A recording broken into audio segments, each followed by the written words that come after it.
Ayan, good morning mga kalungsod. Andito kami ngayon sa ilog para mag-update sa sitwasyon ng ilog dahil nag-second alarm na. At kasama ko yung aking bishi-bish, yung aking magi-sponsor sa 3 bata. Aray ko. So, ilipat na natin yung kamera mga kalungsod at titignan na natin yung sitwasyon ng ilog ngayon. So ayan mga kalungsod, kung makikita nyo, napaka ano na dito sa sa may simento tumungtong na siya. So ayan mga kalungsod, yung ating sitwasyon ng ilog ngayon, nag-aambang baha na naman siguro ito, pero sana wag naman. Wag naman. So titignan natin ngayon mga kalungsod yung level ng ating level. At nagsasayaw ang ating mga puno sa sobrang lakas ng hangin. Ayun. So ayan mga kalungsod, ang sitwasyon ng ilog Marikina. Ibalik natin ang kamera doon. Ayun, Pwede nang lumangoy ang hindi marunong lumangoy. Ganun pa man mga kalungsod, kahit malaki, mataas na yung ating ilog, napakaganda pa rin ang tanawin sa ilog Marikina. Aroy, nabasa ng inyong host. Ayan.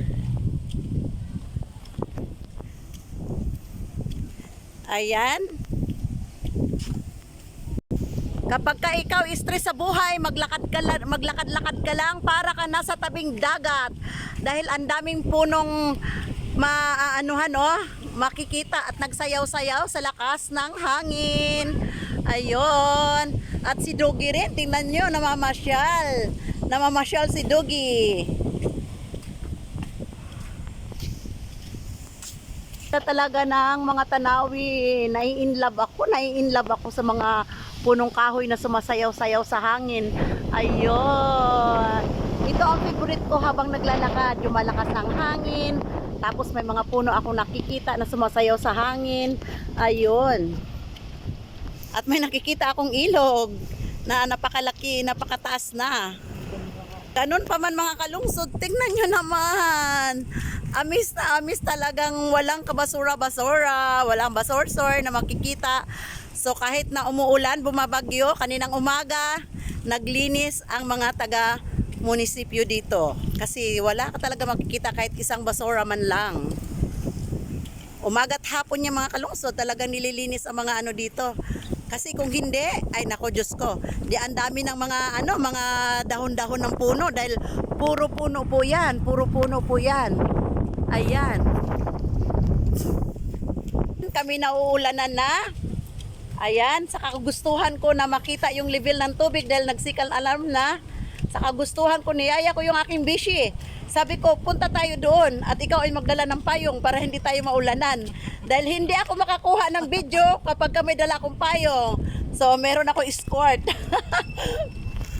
So, ayan mga kalungsod, nagbabadya na naman ang ating kalangitan. Nagbabadya na naman na bumagsak ang malakas na ulan. Ayan mga kalungsod, makikita nyo sa kamera mga kalungsod. Ayan, may nagbabadya na naman na babagsak na ulan. So ayan mga kalungsod, makikita na natin yung level ng tubig ng Marikina. Ayan, malapit nang mag-16. So kaya pala nag-second alarm na. Ayan.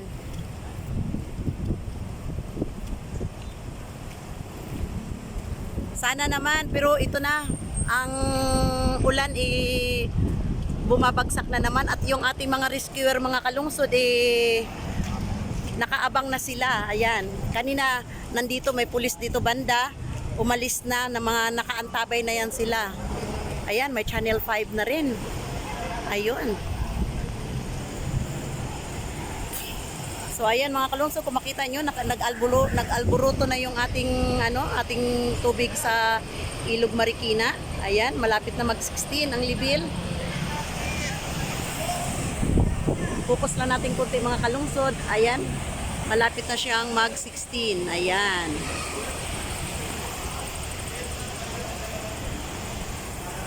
Ayan, marami ng mga taga-TV na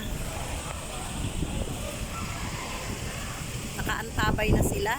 Ayan. Nakaantabay na sila mga kalungsod. Ayan. Ayan mga kalungsod, kung makikita nyo, nandito na sila sa daanan ng mga tao. Ayan, nandito na sila sa jigging lane talaga. Ayan.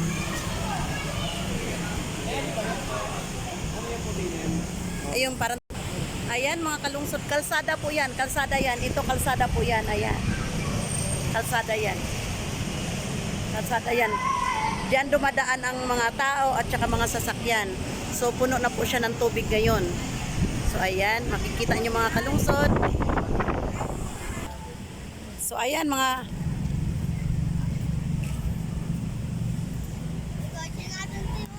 oo nga eh. Ayan.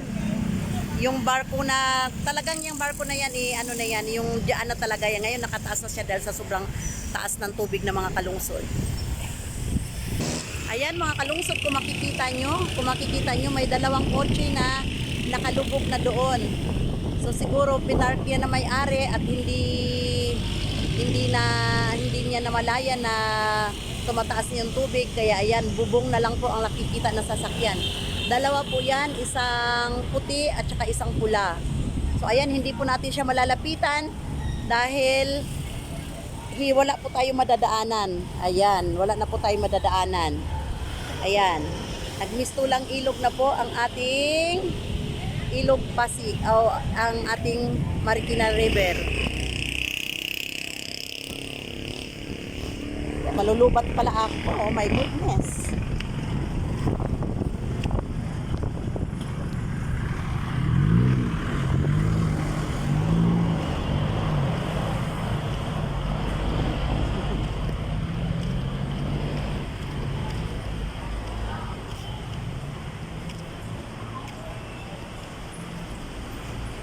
Ginagawa mo dyan? Katambay?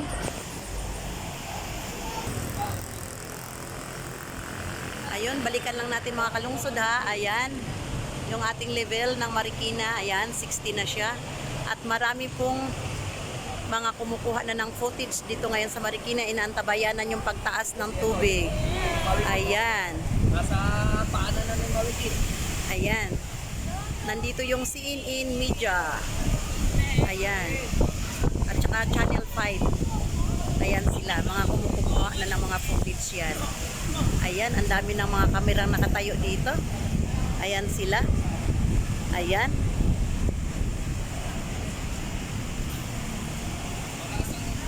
Marami ng mga nakaantabay na mga rescuer at saka mga media. So ayan mga kalungsod ang kalagayan ng ating Marikina River ngayon na nagmistulang dagat na. Ayan. So 60 na siya. Pagka iyan ay tumaas ng 17, pati itong kalsada na itong mga kalungsod, tubig na rin yan. So ako bilang residente ng Marikina, medyo kinakabahan na rin sa sitwasyon ng ating Marikina River ngayon. Kasi siyempre nandito lang din ako sa tabing ilog, nakatira.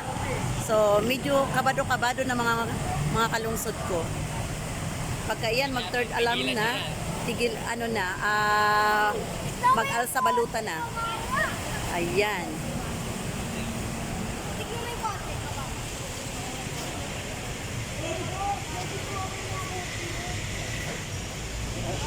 So si Aling Marikit nasa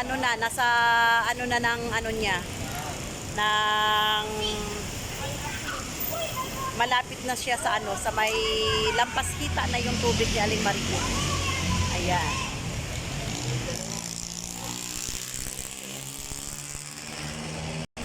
So ayan mga kalungsod, napakadami ng mga reporter na nandito. Ayan. Ayan yung babae reporter po yan. Ayan.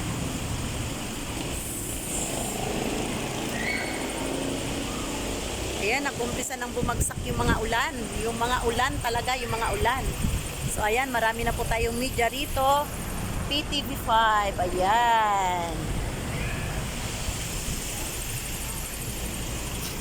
Tsaka andito na rin yung News 5, Channel 5. O, ayan. So ako'y uuwi na mga kalungsod. At yan lang po ang mai-share natin, update sa kalagayan ng Ilog Marikina. Wala pa siguro itong pasok. So, pauwi na kami mga kalungsod and thank you for watching mga kalungsod and God bless us. Thank you, thank you, thank you, thank you. Aruy. Wala pa siguro itong pasok. So, ayan. Ayan, hindi pa inabot ng tubig yan. Pero, konti na lang. Konting kembot ng ulan. Ayan.